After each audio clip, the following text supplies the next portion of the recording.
மத்திய மாவட்ட திமுகவிற்கு உட்பட்ட கோலியனூர் தெற்கு ஒன்றியம் திருப்பாச்சலூரில் உள்ள பூத் எண் 178, 179 எண் வாக்குச்சாவடி வெற்றி வாக்குச்சாவடி பரப்புரை கூட்டம் நடைபெற்றது.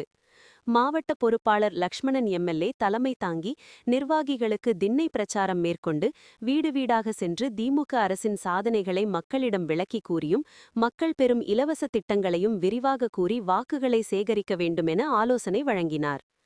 ஆலோசனை வழங்கிய இதில் விழுப்புரம் தொகுதி பொறுப்பாளர் சரவணன், ஒன்றிய செயலாளர் முருகவேல், மாவட்ட இளைஞரணி அமைப்பாளர் தினகரன், தொடர் நிர்வாகிகள் பல கலந்து கொண்டனர். தொடர்ந்து லக்ஷ்மணன் எம்எல்ஏ வீடு வீடாக சென்று திமுக அரசின் சாதனைகள் குறித்த துண்டு பிரசுரங்களை மக்களிடம் வழங்கியதோடு வாகனங்களில் மொபைல்களில் விழிப்புணர்வு ஸ்டிக்கர்களை ஒட்டி துவக்கி வைத்தார். நம்முடைய வீடு வீடா சென்று ஒரு திண்ணை பிரச்சாரத்தை மேற்கொள்ளணும்.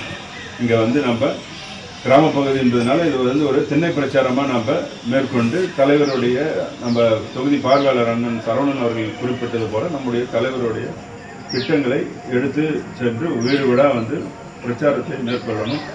கட்டணமில்லா பேருந்து, அதே போல் புதுமை பெண் திட்டம், தமிழ் புதல்வன் திட்டம், மகளிர் உரிமை தொகை, இப்போ இன்னும் விடுபட்டவங்களுக்கு கூட இன்னமும் நம்ம அப்ளை பண்ணலாம். இன்னும் தலைவர் இன்னும் அதை உயர்த்தி கொடுக்க போவதாக சொல்லியிருக்கிறாங்க. இன்னும் காலேஜ் ஸ்டூடெண்ட்ஸ் எல்லாம் எப்படி புதுமை பெண் தமிழ் புதல்வன் திட்டம் மூலம் நம்ம வீட்டு பிள்ளைங்களுக்கு எல்லாம் எப்படி 1000 ரூபாய் கிடைக்குதுன்றதெல்லாம் நம்ம சொல்லணும். அதே போல் நான் முதல்வன் திட்டத்தின் மூலம் தொழில் முனைவோர்களாக மாற்றப்பட்டு கொண்டிருக்கின்றார்கள் என்பதெல்லாம் நம்ம எடுத்து சொல்லணும். எந்த அளவுக்கு தலைவர் திட்டங்களை செயல்படுத்தி கொண்டிருக்கின்றார் என்பதை பார்க்கணும். அதே போல் நாம் நம்மளுக்கு ஒவ்வொருவருக்கும் நம்ம தலைவர் தான் நமக்கு ரோல் மாடல். எந்த அளவுக்கு அவர் உழைத்து கொண்டிருக்கின்றார் என்பதை மனதில் நிறுத்தி நாமளும் உழைக்கணும். பண்ண நம்ம சொன்னது போல் ஒரு நாளைக்கு இப்போ 2 மணி நேரம் நம்மளோட டெடிக்கேட்டடாக மாலை ஒரு 4 to 6 ஒரு 3:30லேருந்து ஏதோ ஒரு 2 மணி நேரம் கரெக்டாக நம்ம சின்சியராக இதை நம்ம இப்போ முடிச்சுட்டு அப்புறம் அது எலெக்ஷன் அந்த டைமில் ஃபுல் டைம் ஒர்க் பண்ணி ஆகணும். இப்போ 2 மணி நேரம் டெய்லி நம்ம இந்த பணியை நம்ம மேற்கொண்டோமோ நம்மளுடைய டார்கெட்டை நம்ம அச்சீவ் பண்ணலாம். இப்போ ஒவ்வொரு பிஎல்சியும் அவர்களுக்கு ஒதுக்கப்பட்டிருக்கின்ற அந்த 100 ஓட்டில் எவ்வளோ நம்ம டார்கெட் உங்களால் நீங்கள் எவ்வளோ இப்போ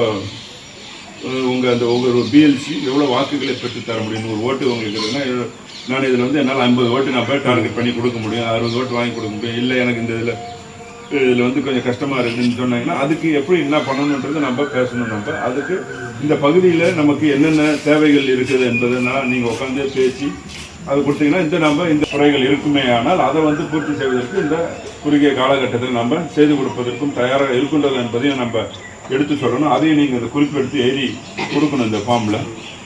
அதே போல் நமக்கு வேறு யாருன்னா இப்போ ஒரு நடுநிலையாக இருக்கிறாங்க, அவங்க நமக்கு ஆதரவாக நம்மளை பேச வச்சோம்னா நம்மளுக்கு ஒரு 10 ஓட்டு எக்ஸ்ட்ரா கிடைக்கும்னு சொன்னாங்கன்னா அதை அவங்களக்கிட்ட பேசி இது மாதிரிலாம் இருக்குதுன்றதை சொல்லணும். அதே போல் இப்போ மாற்றுக் கட்சியில் யாராக இருக்காங்கன்னா அவங்கக்கிட்ட சொல்லி அதையும் நம்மளுக்கான ஆதரவான வாக்கு அவரை சேர்க்கறதுக்கான முடிவு அவர் நமக்கு சேர்ந்தாருன்னா நல்லா இருக்கும்னா அவர்கிட்ட உட்காந்து பேசுங்க, தலைவர் இப்படி பண்ணியிருக்காங்கன்றதை சொல்லணும். அதே